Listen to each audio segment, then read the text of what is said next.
Thanks everybody for coming to this session. My name's Darren Kleinberg. I get this very special privilege of serving as head of school at Kehila Jewish High School across the street. If you're not familiar with Kehila, you should come by and visit sometime. We're the fastest growing Jewish high school in the country. I'm pretty proud of that. So that's what I get to do. But today I get to be the moderator for this panel. I'm going to tell you a little bit about our panelists and the question at hand. We'll take the first 20, 30 minutes, listen to our panelists. Maybe I'll engage in a conversation with them, and then we'll open it up for questions from the floor. As always in these kind of situations, please remember that a statement is not a question, and a question is not a statement. If you would like to make a statement after the session, you're certainly welcome to go outside and have a conversation with our speakers. But really, we're looking for questions so that we can elicit thoughtful responses from our panelists today. Our topic is, should U.S. Jews try to be influential in a country that isn't theirs? And if so, how? And we're very lucky to have two really special speakers on the subject. Let me tell you a little bit about them. We have, to my far left, Sarah Tuttle-singer, and if you were here for the opening plenary, you had a chance to hear Sarah up on the stage. Sarah lives in Israel with her 2 kids in a village next to rolling fields. She's the new media editor at the Times of Israel, the fastest growing news site on Israel. I like fastest growing. That's something that I resonate with. Sarah writes about her life for a variety of places, including Times of Israel, Kveler, Time.com, and Jezebel. She is moving to the old city of Jerusalem for a year to live 3 months in each quarter, Jewish, Christian, Armenian, and Muslim, to write a book. And she loves talking to strangers and exploring the complex and wonderful country she is making her home. To Sarah's right is Professor Mark Dollinger. Professor Dollinger holds the Richard and Rhoda Goldman Endowed Chair in Jewish Studies and Social Responsibility at San Francisco State University. He is the author of Quest for Inclusion, Jews and Liberalism in Modern America, published by Princeton University Press, as well as California Jews, co-edited with Ava Khan, and American Jewish History, a primary source reader, both published by Brandeis University. And Mark is currently at work on Is It Good for the Jews? Black Power and the 1960s. So as you can see, we have really 2 excellent panelists for the subject at hand.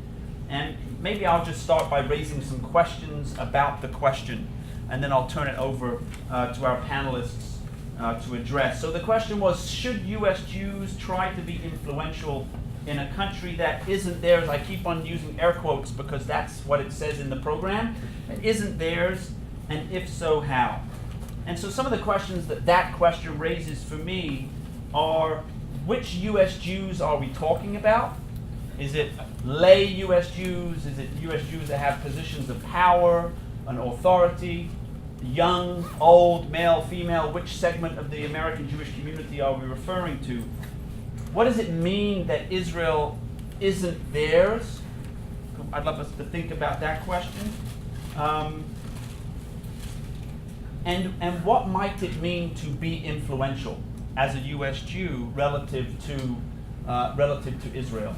I want to just say a couple more things. A lot of times when we think about this question, we think of it in terms of the Arab-Israeli conflict. Should Jews in America be voicing concerns about Palestinians, occupation, the tension between those 2 populations? But it occurs to me this addresses a whole range of other issues. So for example, you may know in the last week, the reform movement in the United States put out a pretty strong statement about access to the Western Wall to non-Orthodox Jews. So it's not just about the conflict, but it's also about religious life and certainly cultural and other areas of Israeli life. So that's the question we have at hand. I'm going to ask Mark to offer his first reflection on the question, and then Sarah, and then hopefully we can engage in the dialogue. So please, Mark. Darren is far too modest. He gave his introduction, but he failed to say that he's a recent PhD in religious studies from Arizona State University. He just finished an intellectual biography of Rabbi Yitzhak Greenberg, and I say that only to say that he honored me. I wrote the foreword for the book, so when he called me to talk about his first question to me, I said, Darren, you can ask me any question you want, and I'm not going to answer it. I have my own agenda, and I'm going to say what I brought him to say, however it's going to be. So with that, Darren, Thank you. I want to talk about 7th grade Sunday school when I was growing up in the 1900s. And, and my Sunday school teacher said, if Israel and the United States got in a war, which side would you fight? Now, some of you resonate with this question, right? So a lot of the kids in my class, they're all coming up with the answer, and I'm just staring at that teacher going, why did you ask that question? And maybe that was my earliest thought, that I was going to go into Jewish academics, rather than Jewish activism, because I thought that the mere posing of the question itself is actually more revealing than the answer. So I'm here today to challenge the question, and I do this with full intellectual and personal integrity, because when they asked me to be on the panel, I said no, and they said why. I said I think it's a dumb question, and then when we got into it, they said, okay, you can come and talk about that. So here I am, and if you all disagree with me, please come at me. It's the benefit of tenure. So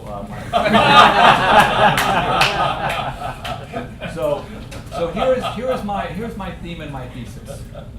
We are a confused people, American Jews, that is, in terms of our identity. We are so confused that we don't even know how confused we are. And I hope that we will unravel in the 3 hours we have here today the full depths of that. There's a classic sort of modern Jewish conflict between the universal and the particular. And in this country, we got the Declaration of Independence, which granted everyone the right to life, liberty, and the pursuit of happiness. And that says that the Jews are like everybody else.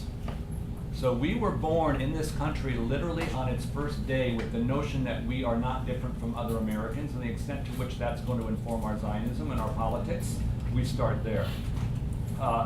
Then, about a dozen years later, the U.S. Constitution is written, and it separates church and state and guarantees every religious minority the right to practice its religion, which makes Jews really, really happy about their particularism and really, really encourages them to be more Jewish. So we are, even before the end of the 18th century, on a collision course by being fully universal and fully particular. And really what it does, and I say this with love and affection for the Israelis who are here, who probably come to a different definition of identity, and that is that the answer to the question about that war is supposed to be, my religion is Jewish, my nationhood is American. We have bifurcated national identity from religious identity. And we have 350 plus years of American Jewry that has so internalized the separation between national status and religious status that we don't know that in most of the rest of the Jewish world today, and for most of all of Jewish history, it hasn't been that innocent that one's nationalism is key. So I'm just thrilled that Shachar is here. She's a former student of mine before she went and got a master's degree in Tel Aviv. I don't know if you took the Intro to Jewish Studies class with me. You did? Okay, so you can testify. The first day of class, I get up there and I say, you could be Jewish and not believe in God. And half my students, their chins drop. And those are my Christians. Because I know, because they can't believe you could be a member of a faith community without faith. And then I say, if you're going to be Jewish, you've got to be a Zionist. And then the other half of the class, this is SF State, and those are my Jewish students. Right? And then it's 15 weeks of kind of unraveling that conflict. So I'll just offer that as my opening salvo to the question. That's fascinating. I didn't have a problem with the question, but it's just interesting to see how you did and how you've unraveled it. I appreciate that. I mean, this is a question that I've grappled with since making Aliyah. I've only been living in Israel for 6 of the longest years and the best years of my life. And I love that you're referring to me as Israeli on the panel. That's great. I'm going to go home and tell my children they're embarrassed to have the immigrant mother. But my own feelings on this issue have evolved, and much in the way that perhaps my politics has changed too. But let me back up and say that in 2012, after being in Israel for a few years, we got hit with what was my first war, living war, and there were rockets from Gaza, and we were retaliating. There was a lot of struggle between the IDF and between Hamas. And I just got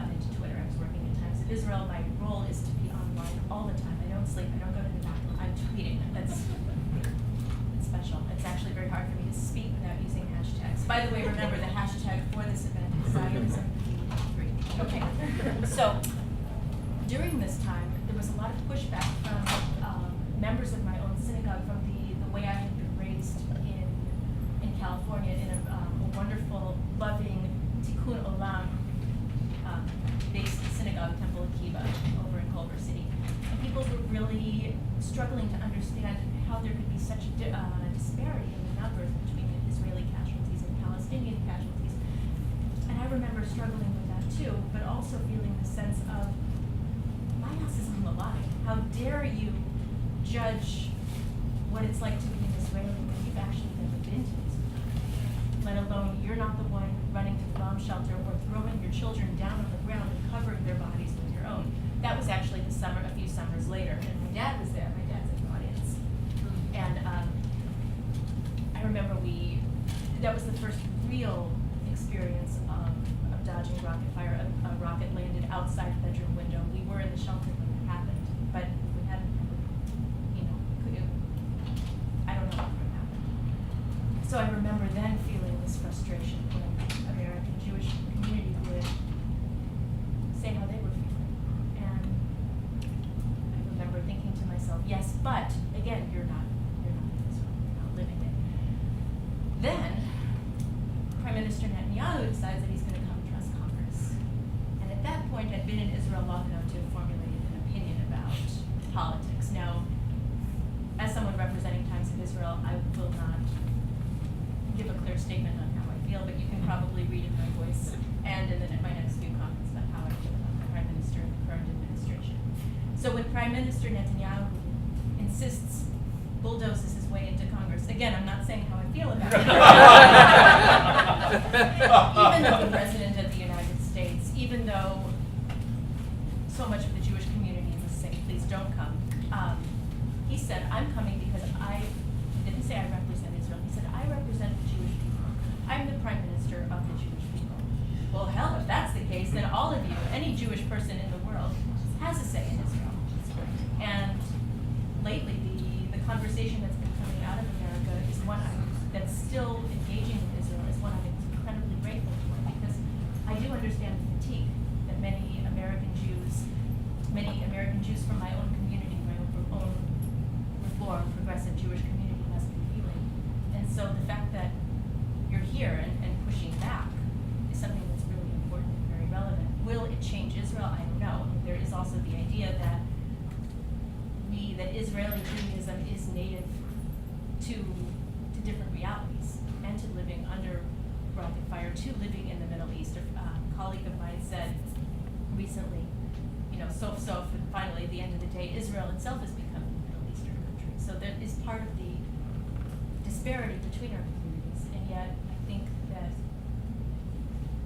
it's important to continue to weigh in, because once you stop weighing in, the conversation's over, and in a sense, the relationship's over. It's a relationship we truly need, not just because we need your money, but also we need your input too.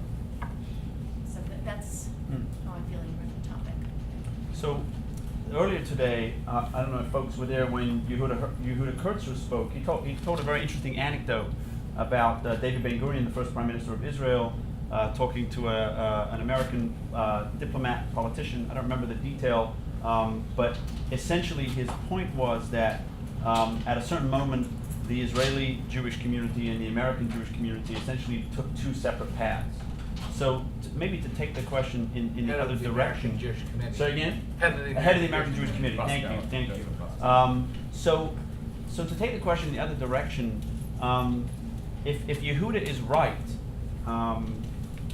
is the increasing, at least according to the research that has been done in the last decade, the increasing alienation of American Jews, certainly in the under 35 category, from Israel, simply the evidence that American Jews do not wish to be influential in Israel, that actually American Jews by and large are disinterested in Israel, and that what takes place in Israel is simply not part of the American Jewish communities in general, the American Jewish community's sense of self-identity. What do you think about that? I love that question, and I think that actually it's the opposite. I think that the parents of that generation raised their children on the the Oniris narrative of Israel, of the very,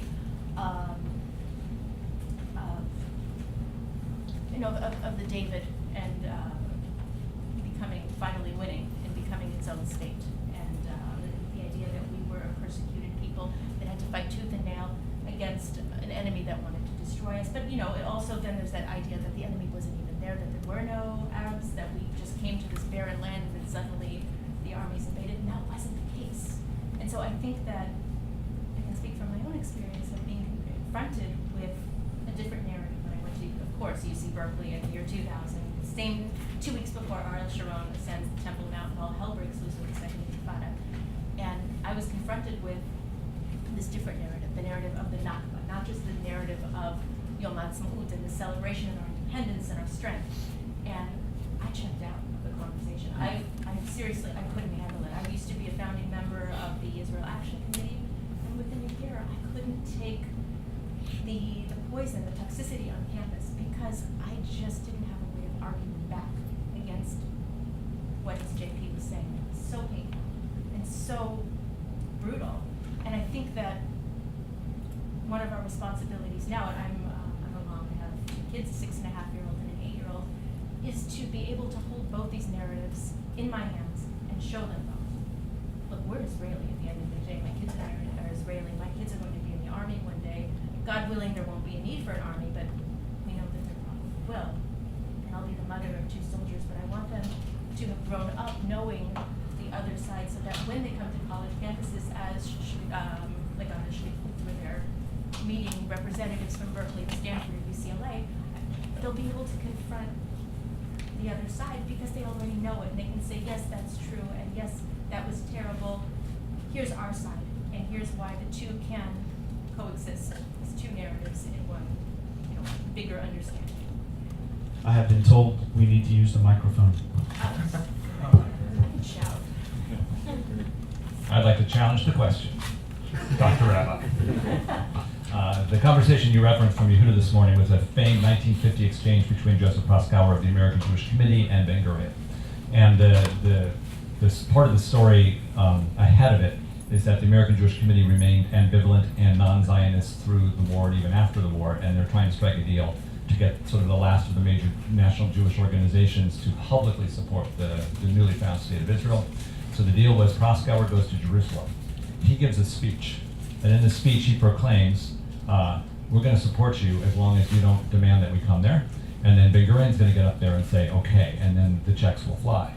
And Proskauer said what he said, and Ben Gurion got up there, and about halfway through his speech, he couldn't stop himself anymore. And he said, but if you have any engineers or any physicians or anyone with knowledge of agriculture, please send them. And the AJC ultimately ended up supporting the state of Israel. But it goes to, I think, the deeper question that you're getting at. Jewish Community Federation, an endowment fund, sponsors a program called Fanim, where groups of Israelis come and they learn about religious pluralism and Bay Area Jewish life, and then hopefully they go back to Israel and apply things that would work. And one time we had 20 officers of the IDF, mostly majors, 1 brigadier general. And just for fun, I proclaimed at the beginning of my talk on American Zionism to them that I was going to turn them all into Jewish anti-Zionists in 30 minutes. And then they laughed at me. And then I said, just to be more chutzpahdik, you are going to be the judges of whether or not I have achieved that. And that is because for most of American Jewish history, American Jews have been anti-Zionist, and the notion of can they speak about a Jewish state? Well, the answer is yes, they can speak about it, and the answer is there shouldn't be one. And that was because of the dual loyalty conflict, which I think goes all the way right back to the Constitution, that American Jews are bred and raised in their identity in ways they don't even know to oppose the notion of an independent Jewish state. In 1915, Louis Brandeis, before he ascended as the first Jewish justice of the Supreme Court, had a very bright idea. He argued that to be a Zionist is to be an American patriot. And he said that what Ben Gurion is trying to do in the desert of the South is what Jefferson is trying to do in his agrarian republic. So to support Zionism is to support Americanism and vice versa. Therefore, every American Jew can be a Zionist.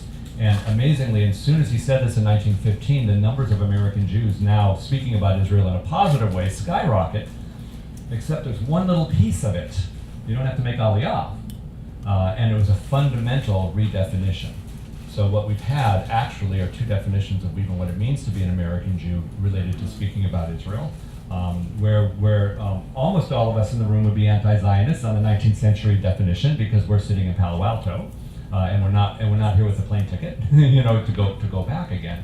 So the question you asked about sort of the under 30s, I think actually gets at a generational thing, and this is going to be sort of my first even more depressing thought.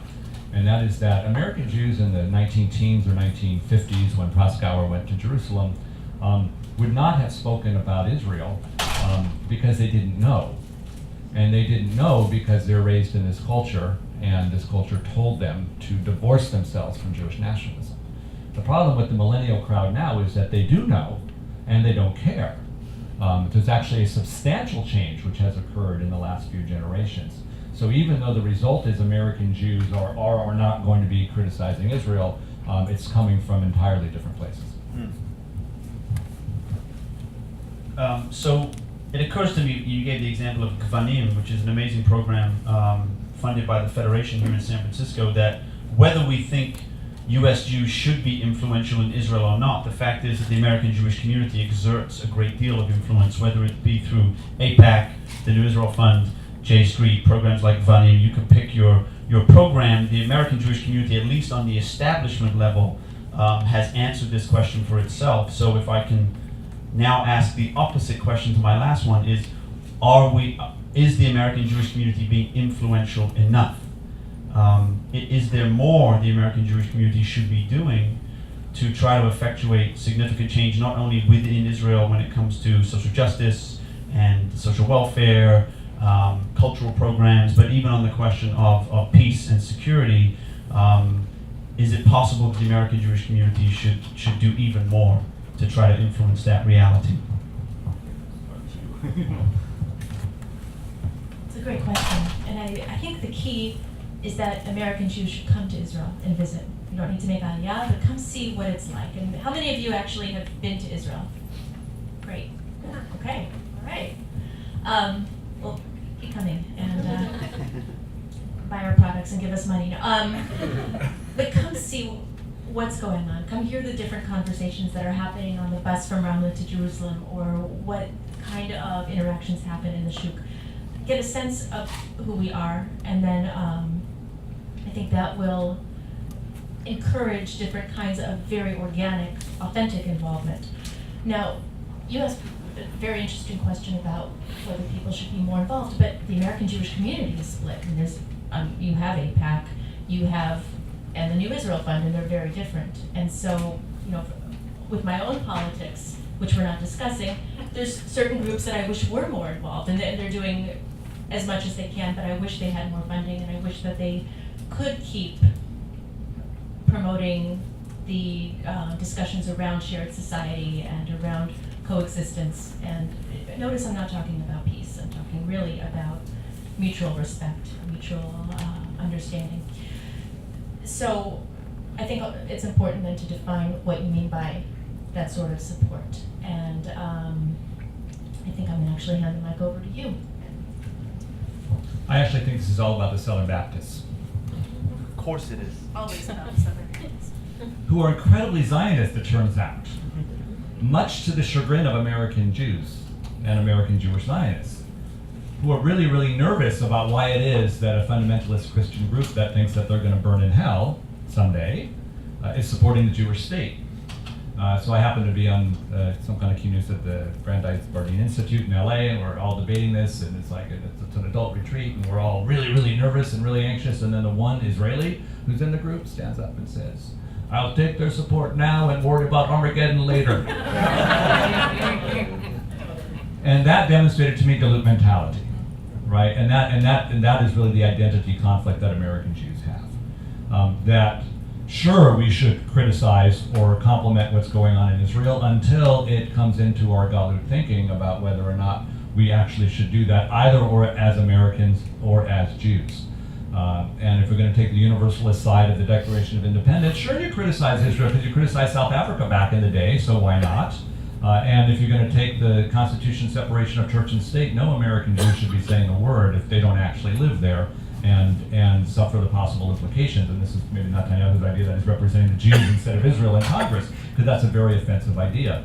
So I would say that however we're answering it is actually not about the answer to the question. It's about where we're landing as American Jews in our identity and in our anxiety about it.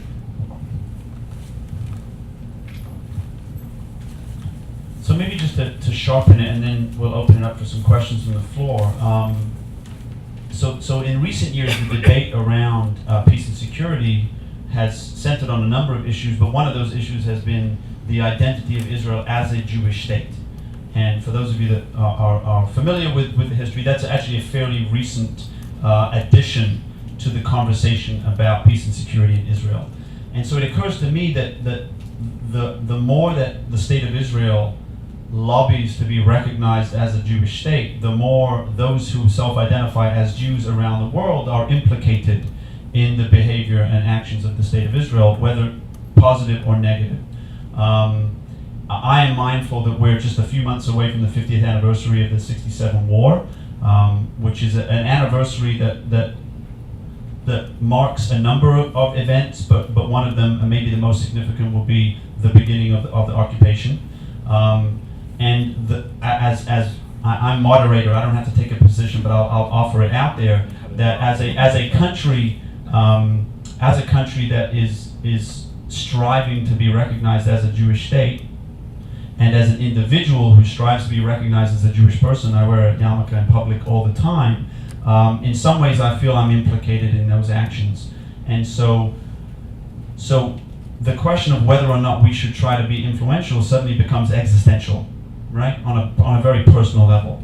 In what way are we implicated in the actions of a country somewhere else in the world? So I'd be interested to hear from both of you, one person who lives in Israel, one who lives in the United States, to what extent you feel implicated by the actions of ultimately the government of the State of Israel, and to what extent that draws out within you not a choice, but a need, an obligation to try to exert influence over the decisions and policies of that state. It's a great question, and I like the way, Darren, that you spoke about how it's an existential issue. Someone once said to me that the idea of whether American Jews should influence Israel is like when you see a woman smack her kid at Walmart. Are you going to say something, or are you going to just let it go? I'm on the side of saying something, but what you're saying is much deeper than that, and I love the way that you framed it, and it's very, very powerful. What was the question? I wish I were kidding, Emma. Well, I think maybe a way to put it simply is there a point at which trying feel to implicated influence by is the an government. obligation because you are Absolutely. implicated in its actions? Absolutely. I live in Israel. My kids are going to be in the army. I love Israel, even when I can't stand it. I'm quoting Amos Oz on that one. And part of why I stay there, even when I disagree with the government, is because while I'm there, I feel that there is even more legitimacy in what I say. There's more weight when I criticize the Prime Minister from a bomb shelter than if I'm sipping mojitos in Los Gatos. That's not to say that those of you in Los Gatos who have issues with the Prime Minister shouldn't criticize. You should if you want, because the actions of Israel, Israeli policies, do influence the way that you are seen in the world, as Darren just very poignantly explained. And but I think, for me, there's no way I'm going to shut up about things that I don't like. There's also no way I'm going to shut up about the things that I do like too, because loving Israel is not just criticizing Israel. If you're only criticizing, then where is the love? There's no love. So it's also important to celebrate and to shine a light on the things that are being done right, and there's so much good. There's the Israeli presentation right now in another room. I'm really glad you're here, but chaval that you're missing that, but you'll be hearing from Yotam Politzer later on. But there's movements like that. There are also different shared society movements. There are beautiful things that people all over the country are doing, that Jews are doing to work with Arabs are doing with the Jews, and they're doing together. But besides just the issue of coexistence, Israel does a lot to be that light unto the nations. And so speaking to that too, while at the same time criticizing the things that you don't like, is I think very important to have that balance and to give a fuller and more holistic picture of this incredible, tiny, dynamic, embattled, and miraculous country. Intermarriage rates for Ryan and Marin County are 90%. Synagogue affiliation rate is 15%. Las Vegas says that it's the lowest in the country at 14%, but Sonoma drops down to 10%. So when the Federation brings Kavanim groups, I get them for the first hour of their immersion in the United States, and then they go to Shar Zahav, the LGBT traditionally LGBT synagogue, and lots of other expressions of Jewish life in the Bay Area, in a place whose demographics and Jewish expression are like nothing they have ever seen, for the purpose of having them bring that back to Israel and hopefully open up a little bit about Jewish, because my spin on Israel is not really a Jewish state. It goes to one particular moment when I was in Israel on Purim, and I was so excited to be in Israel at Purim and get to celebrate that until I was on Dizengoff, which was hit when I was there. It's still hip, okay, because last time I was there, they told me it's not hip anymore. I was saying, so, is it hip again? If you're telling me, I believe you. So. It's still It's still hip? Shahar tells me it's hip. All right, so I was in a very hip part of Tel Aviv, and it was the worst Purim I've ever experienced, because there was a whole lot of Rambo kids running around, and no Mordechais, and no Esthers, and no Hamans. And I said, this is the most Americanized version of a Jewish holiday I've ever seen, and I'm seeing it in Tel Aviv. And of course, from an American Jewish pluralistic religious perspective, religious expression in Israel is not all that Jewish. From an Israeli perspective, it's completely Jewish, because you just show your passport, right? And assuming you're an Israeli Jew, there is your identity right there. So I think the question of who's implicated and what they're implicated for is actually centered on how we're even understanding that particular category. So whatever we're going to respond to by feeling implicated if we don't speak up, it's actually not necessarily, and typically not, an Israeli perspective, because secular nationalism, as it's developed as Jewish identity, is so fundamentally different than a pluralistic religious expression as we have had here, that I would say we are so fundamentally different in our understanding of what Jewish is. And then this notion of this question about criticizing, across the Atlantic is actually intervening in this in this utter and complete confusion about what it is that we're saying. Because whatever the critique is actually an Americanist critique, even if we think we're saying it through a Jewish lens. So let's see, by show of hands, if folks have questions from the floor, we'll open it up. Let's try to keep them as questions. Maybe you'll share your name before you ask your question so we get to know you. So why don't we start up here? My name is Spencer Kinsey. Sarah, you mentioned about being on UC Berkeley's campus and how that was so overwhelming. And I completely empathize. As a college student at San Jose State, sometimes you stop wanting. I stop wanting to fight because it's so overwhelming. So my question is, how do you get through that headache and continue to keep fighting, and what do you have to do to make sure it's not all relying on you and it's more of a communal effort as maybe a Jewish club or a pro-Israel club? How do you not get complacent? In my case, I got complacent. Smoked a lot of weed. Sorry, hi, Dan.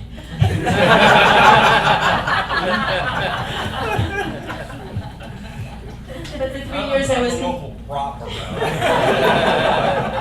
Simone de hiring Beauvoir. him. I'm the other in Simone de Beauvoir. I'm just sitting here. I'll have a question for her. I'll pay her back. So I was complacent, and it wasn't actually until a professor said in the middle of a social theory class, well, we all know the Jews control Hollywood. And I was like, what? He did not just say it. And nobody responded. A few people nodded, as though it's a given, Jews control Hollywood. Oh, hell no. Filed a complaint against him and then ended up becoming less complacent and wrote my senior thesis on the idea that the Jews control the world, the idea of the Jewish conspiracy. My dream was to work for the Anti-Defamation League. If anyone's from there and hiring.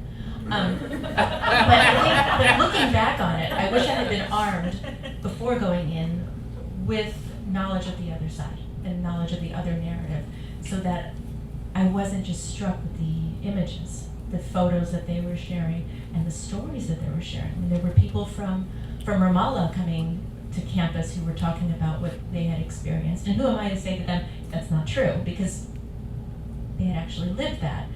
So I wish I had known that before. I think that keeping channels of communication open between different groups on campus and finding ways, and by that I actually mean Jewish groups on campus, because you'll have your more progressive groups, you'll have your groups that are more conservative, but finding ways for the two of them to have private, off the record, no cameras, coexistence meetings, because at the end of the day, in this big tent that we're in, we do have to live together. So I think that would have been very helpful, and Berkeley didn't have any of that going on. You were either staunchly pro-Israel, or you were with Students for Justice in Palestine, and or you were like me and you stayed home.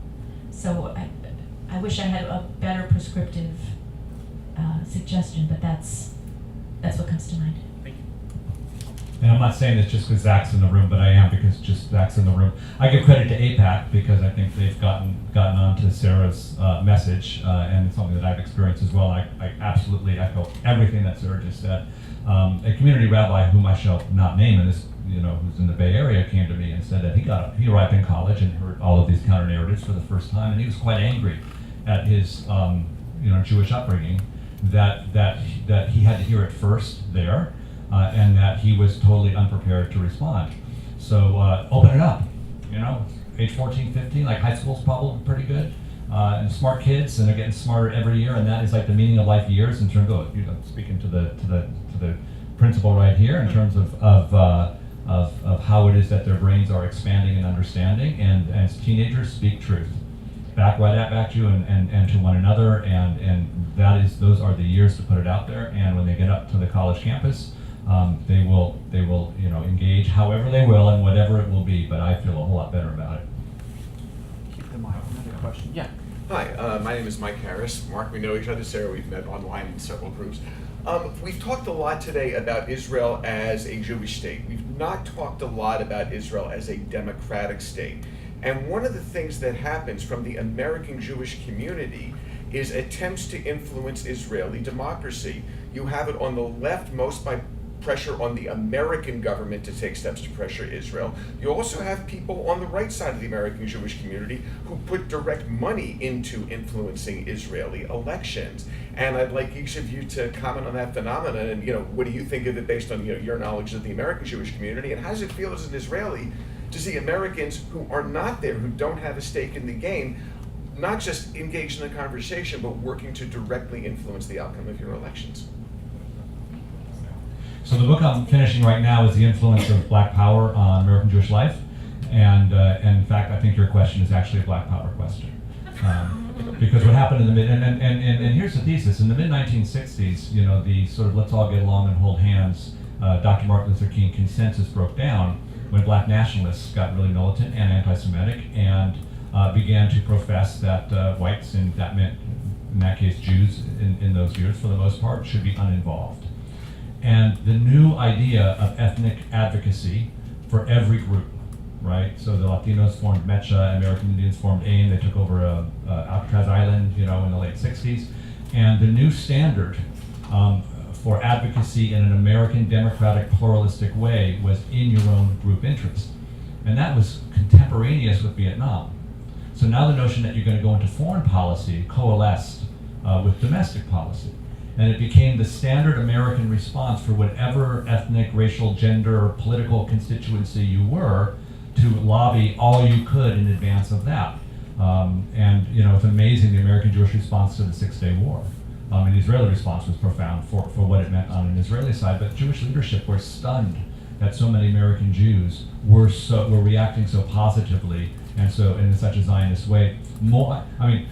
I argue that the reaction to 67 was stronger than 48 for American Jews, which is more a reflection on American Jews and not on Israel, because usually the founding of a nation is the most important thing in any subsequent war. But by 67, American Jews had mobilized themselves to scream and yell. Because the blacks were screaming and yelling, and when they said, I want to help you, they said, go. So Soviet Jewry movement, for example, emerged as a consequence of black power, but pushing Jews out. So how do I feel about sort of American Jews trying to influence democracy in Israel? Long live the 60s, and that's the legacy, and that's purely American, and I would say it's actually black.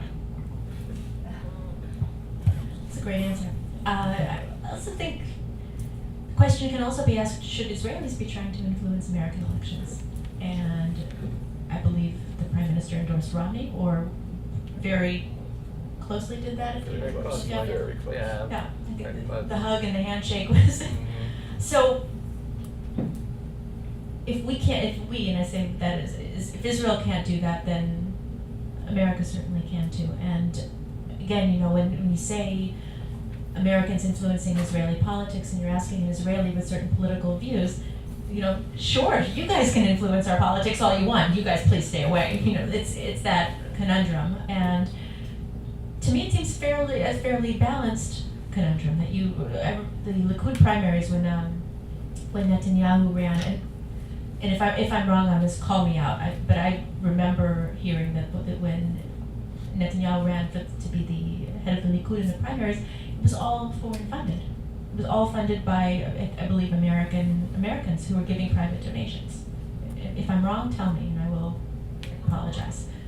But and then on the other hand, you also had a lot of democratic, progressive Jewish influence on Israeli elections too. So it balances, and it's not going to stop. Even if I were to say, and we all were to say stop, it won't stop. So it's a matter of, I guess, what we do with that, and also, and long live the 60s too, I guess, is the bottom line. But it's a very tricky question, and it's one that I struggle with and go back and forth over, because on the one hand, I do want certain dollars, and on the other hand, I don't want other certain dollars. So, one Jew and two opinions right there. Is there a certain arrogance on the part of the Israeli politic society, in the sense that, you know, just this week, when the memorandum of understanding of $38 billion was reached, Prime Minister Netanyahu made some outrageous comments regarding ethnic cleansing, essentially, to many people in the U.S., justifying the settlers as being the victims in the West Bank. And it's been the policy of the U.S. administration for decades that the settlements were to be frozen as disputed territory, and yet the Israeli government continues this year more aggressively than ever to expand the settlements and outposts and demolish Palestinian homes. It feels from an American perspective that there's an arrogance coming from our partners overseas in Israel. I'm going to answer this with two parts. First of all, the only response that Israel should be giving to the United States about the $38 billion gift is thank you. So thank you to all of you, to all the American taxpayers here. My kids and I really appreciate it. And the next time we're in a bomb shelter, and there will be a next time that we're in the bomb shelter, we will think of you, and we'll think of President Obama and Congress and everyone who is behind that. And the second question, no matter how you feel about whether it's time to pull out of the West Bank or to wait, because Palestinian incitement exists and terror exists. Just a few days ago, there were a series of attacks on soldiers inside and outside of the Green Line. So, setting how you feel about that aside, there is no reason we should be expanding settlements, none whatsoever.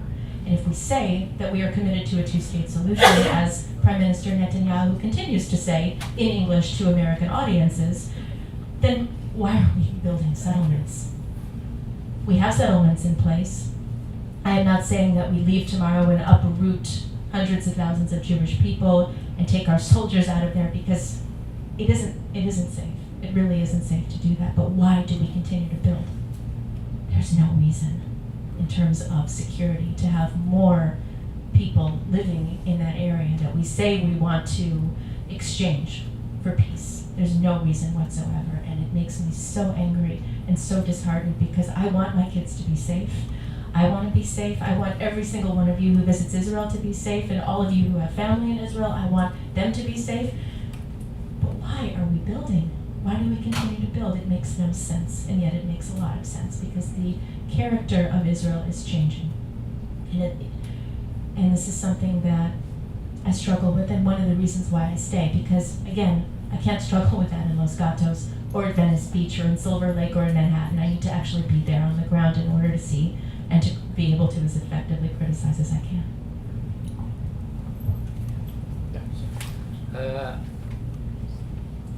I'm a Reformed rabbi from Santa Cruz, and I was at the first celebration, communal celebration of prayer at the new site that was agreed upon by the government to be overseen under the authority of the conservative and reform movement and the World Zionist Congress, and then subsequently discovered and now the head of the reform movement, Rabbi Jacobs, has sent out a letter basically saying that the whole deal has been called off, and it's a tremendous source of alienation, I think, to American Jews. And so in terms of the relationship, it doesn't seem to be at all on the radar of Israeli Jews. And so I guess my question is, what ways do each of you think are the best ways for that to be raised higher on the radar of Israeli Jews, effectively, with some response from the Knesset? I don't think it should. Where's Rosa Parks when you need her? I have become fascinated by this egalitarian section of the Kotel argument as an American Jewish historian. I had lunch and dinner in Tel Aviv with the Uri Regev, and he runs an Israeli nonprofit where they look at what secular Israelis think about stuff. And they just finished a survey, and he's basically telling me, Israeli Jews don't care about the Western wall. They care about whether the Haredim are in the military and paying taxes, and that's where the polling is. Exactly. And then I just started reading, on social media, and I don't think you wrote this one, about Rosa Parks as the metaphor that the Jews, American Jews, aren't going to be in the back of the bus, and in terms of equity at the Kotel.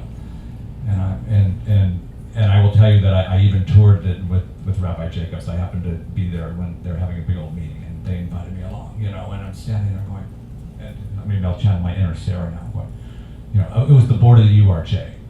And I was like, why don't y'all just make Aliyah, and then you could say that, because this was an American form of Jewish religious expression, framed by American Jews, standing in the old city of Jerusalem, making a demand of the Israeli government. And I suppose the backside is we won't write you a big check from the Jewish philanthropies, or we won't support Congress on the $38 billion. And why do Israeli Jews have to be like American Jews? Why can't they just be secular nationalists and care about what they care about? And for me, it was as a scholar of the civil rights movement, the approximation of that was historically inaccurate and also was completely blurring the irrelevance of that outside of the power play between the two national groups of Jews.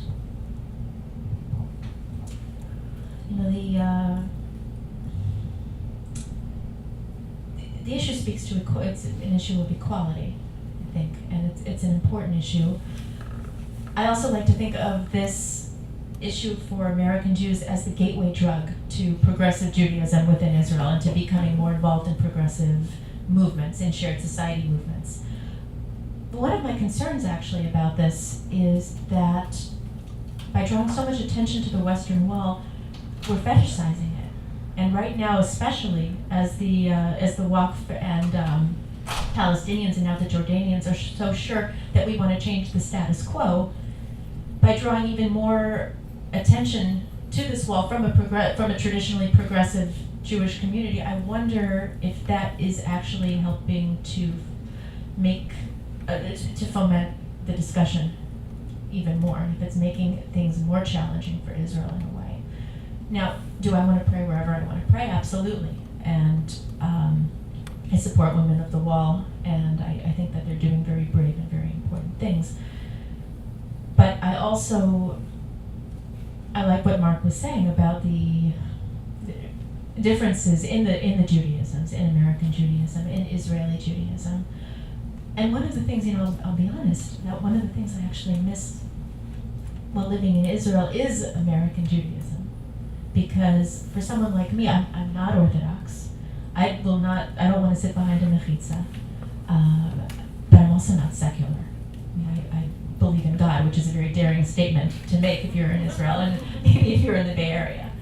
But finding that kind of community is very hard, and there is some reform movement in Israel. A good friend of mine is Rabbi Miri Gold, and she's the very special rabbi. But it's a small community, and younger Israelis are not joining it. Okay, so it's Americans, and the same with the conservative committee, but community. Excuse me, not committee. But and I don't know how to change that. I really wish it were different, but it's not that way right now.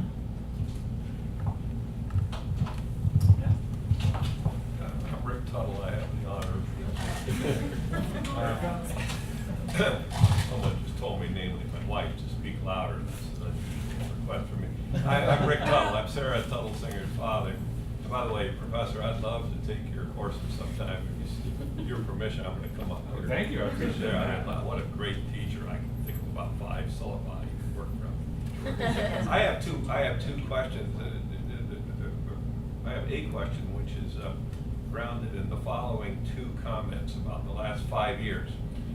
When I was a young guy, there was a teenage. I'm older. I'm 76 and a half years old, so I'm older than everyone here. There was a funny movie called The Russians Are Coming. Oh, I love that movie. The Russians are coming. Everybody to get from street. Yeah, terrific. The Russians have arrived in the Middle East. You may recall, those of you who are historians, President Nixon went to full stage alert. Put the B-52s up at the DEW line to keep them out in the 73 war. You know, the Israeli, they trapped the Egyptian Third Army and all the rest of it. So they're there. And the second, it's going to be a question at the end of this. The second is, it's no secret. It's no secret that a condominium of interest is now achieved between the Sunnis and the Israelis vis-a-vis the Shia. The first question gets to the point of we're no longer necessarily going to be the only big dog on the block in terms of the Middle East. Soviets have enormous assets in what we generally call Syria. So here's the question, I'm putting it out here partly just to know what I'm thinking about. And that is there any discussion, either, sweetheart, to you in terms of Israeli policy? Thank you. I want to affirm to you, sir, my agape and my love. And Sarah told me you're a fellow academic. Career path. There's a path I would love to. I once had a chance to teach in the Bay Area. Your question, sir. I know why you went on drugs. Is there any discussion in Israel that Sarah, that you know about, or for that matter, around your newspaper, about these 2 phenomena? In other words, how are people grappling with it? I mean, we all know it, but are people wrestling with it? And second is, in the academic community, I'll put it in terms of the Bay Area, is there any discussion of that as well? Things are very different than they were, say, 3 years ago. So if I can jump in here, if folks read the New York Times, as I try to do every day, you would have read an op-ed about 3 weeks ago talking about the Arab Peace Initiative, which is exactly focused around this issue of the Sunni opportunity going from Turkey all the way down to Saudi Arabia, working with Israel, and in some ways decentering the United States as the central player in arriving at a peace and security, which comes out of the original Saudi plan. Interestingly, in terms of our question of U.S. influence, the person who is one of the most active people promoting that initiative in Israel, a guy named Kobe Huberman, who was here speaking a few weeks ago, he was in America raising money from U.S. Jews.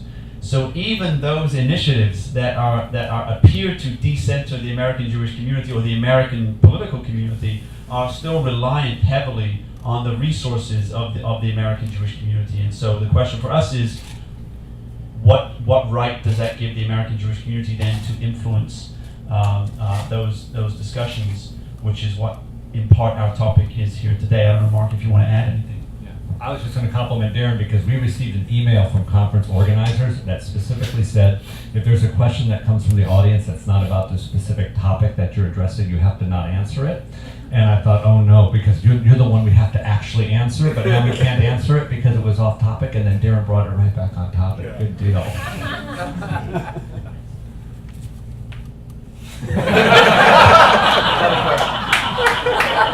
Another question.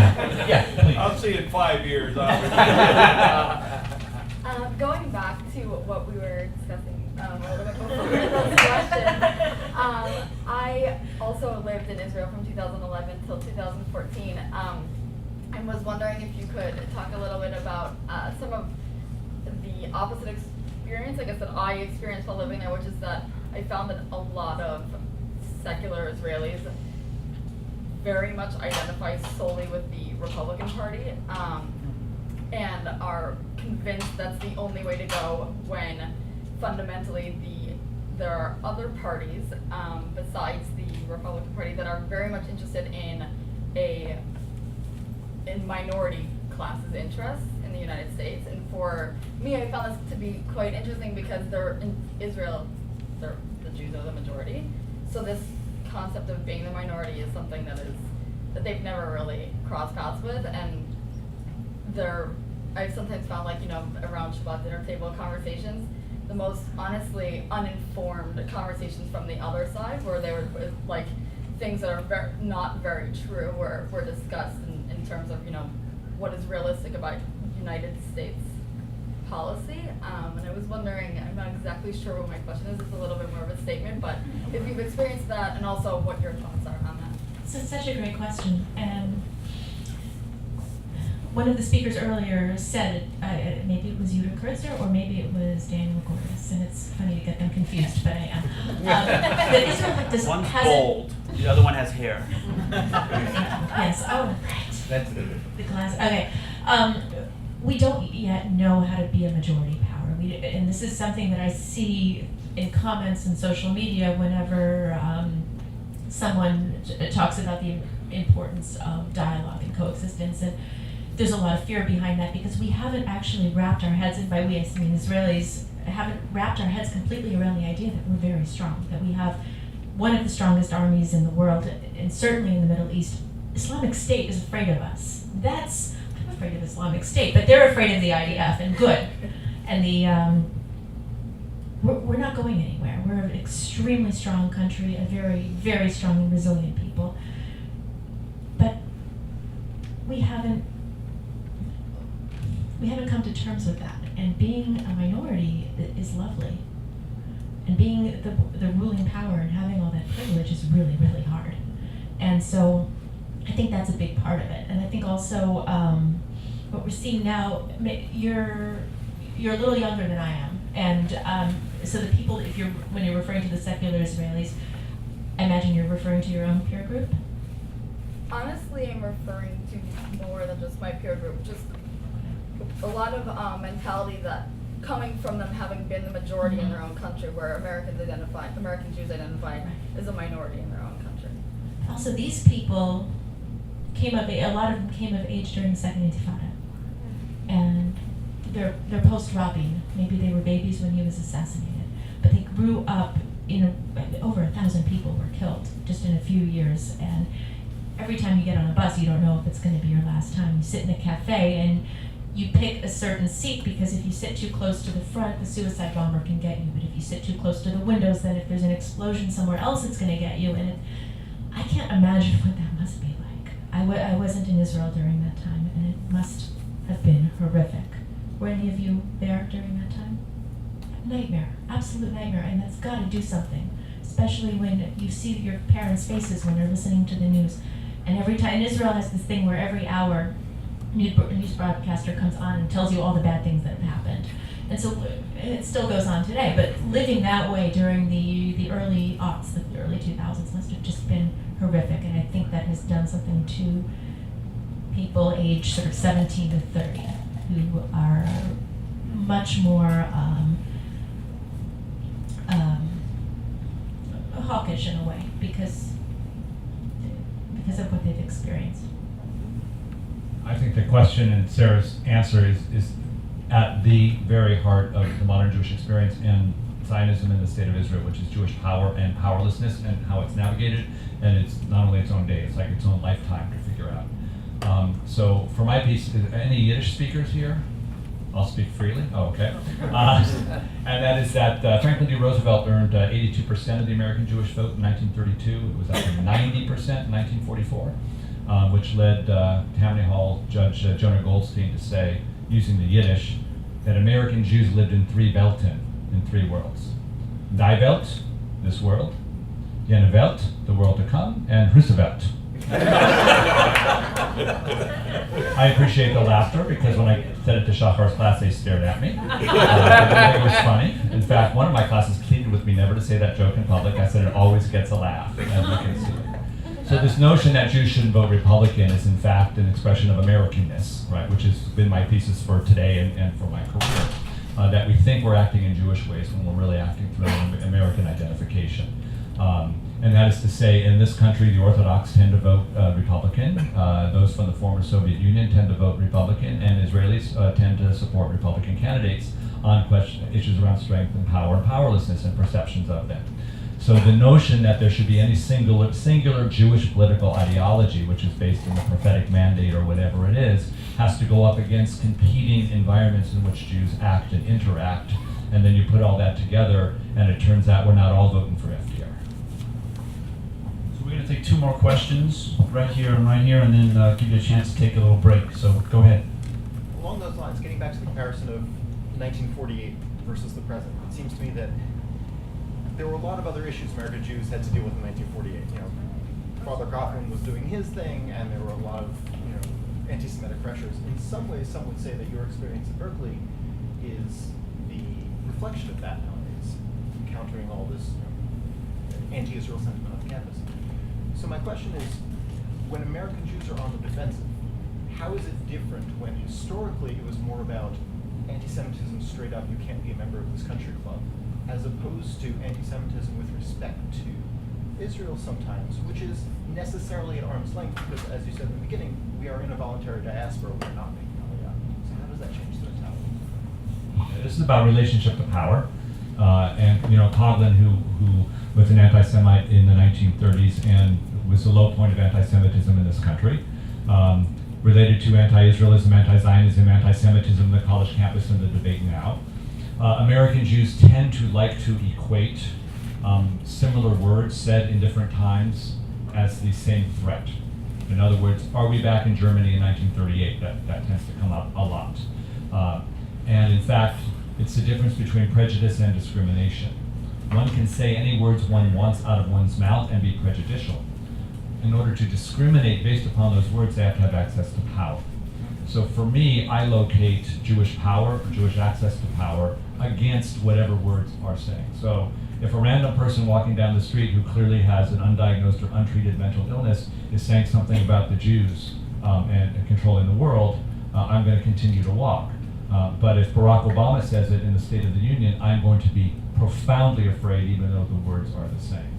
And just to throw in, the current political climate around Black Lives Matter and the anti-Israel statement in the platform, that to me is playing right into this particular dynamic of relationship to power, where those who are disenfranchised are speaking a lot from a position of relative powerlessness, so that anything that those in a position of power say in response, and American Jews are in a position of power, is seen actually as a power statement, not as a word statement, whatever those words are.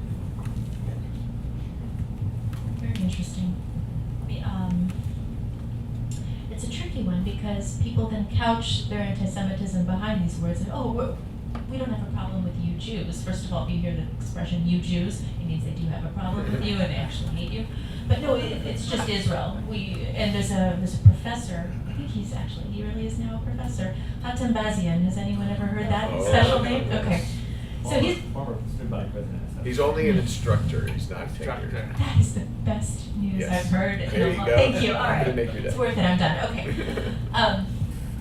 So Hatem Bazian has been around since even before my day at Berkeley, and I see him retweeting various Jewish philosophers and also Jewish voice for peace. But I believe he's also very deeply anti-Semitic. But he's hiding that behind certain political rhetoric and playing into people's fear of different power groups. And what he's doing, and what is being done in this conversation, and what we are allowing to be done to us, by the way, forget what they're doing to us, we are allowing this to happen, is it's creating even more dissension amongst us, because then, and in the way that we see Israel, because it becomes such a polarizing thing, and people who are Jewish and don't, young people who are Jewish and show up on campus and don't really have strong feelings either way on Israel, for or against, become afraid that they're going to be picked on, harassed, bullied, and so then they're less likely to be engaged because they want to stay away from that. And I can understand that. It's a shame, but it also happens, and so it's pernicious. Are these people showing up with pitchforks and rifles? No, online they do, but that's, you can always shut down your computer. But this idea has its own virility. I mean, literally, it's on social media and it becomes viral, and it also is something that's really influencing the discussion around Israel. And it's sad. It's too bad. Okay, last question. This is for Sarah. Yesterday I was at a very interesting and inspiring speech by Gershon Baskin in Berlin. And he spoke very eloquently about the need for greater engagement between Israelis and Palestinians, particularly in the West Bank, but in Israel as well. And Sarah, you haven't been afraid to engage with Arab Israelis and Palestinians. I'm wondering, from the standpoint of the question for this discussion here, to what extent do you think that there would be additional value in direct engagement between establishment of American Jewish organizations and Palestinian? Tremendous value. I think that is key to helping solve our way out of this. So much of this conflict is based on fear. And Israelis have many reasons to be afraid, and Palestinians have many reasons to be afraid as well. But when people on both sides get to know one another and see the humanity in the other, then some of that fear dissipates. Not all of it, because sometimes you meet people who actually are people you should be afraid of. For example, if I had a conversation with Adolf Hitler, I wouldn't come away thinking, wow, what a charming man, I'm not afraid. I'd be even more afraid than before.